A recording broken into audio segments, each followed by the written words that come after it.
Kahit bawal, naglipana pa rin sa merkado ang mga ukay-ukay. Yan ay kahit di tama ang pagpasok nito sa bansa tulad ng nakumpiska sa 3 container van sa North Harbor kamakailan.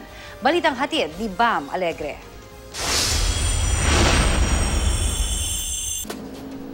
Nasaba sa North Harbor ang 3 container van na may kontrabandong hindi bababa sa 1 milyong piso ang halaga. Deklarado ang laman nito bilang assorted goods. Pero nang buksan ng mga otoridad, ang laman nito, mga ukay-ukay na Class A o Primera Klase. Hinala ng Bureau of Customs pakay na iligaw ang mga kargamentong ito dahil una itong nakarating sa Cagayan de Oro bago sa Maynila. Posible raw sa Cebu ang destinasyon nito. Confuse yung enforcement units. Kasi maraming alternatives kasi na methods na ginagamit nila. Ang misdeklarasyon isang paglabag sa Tariff and Customs Code of the Philippines. Sa bisa rin ng Republic Act 4653, bawal ang mag-import ng used clothing o ukay-ukay sa Pilipinas.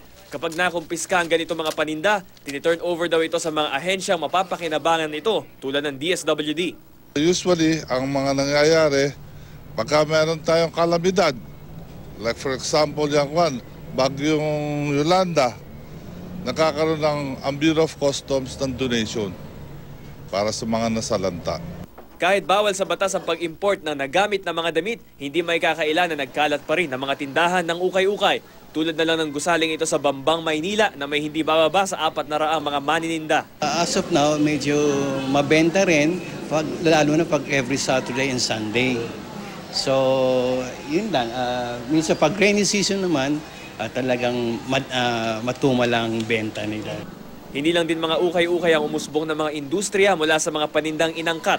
Sa dating kalye aduana, hile-hilera pa rin ang nagtitinda ng mga surplus na appliances. Hindi pa rin daw matumal ang negosyo rito.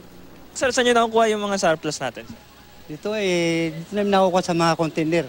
Bam Alegre, GMA News.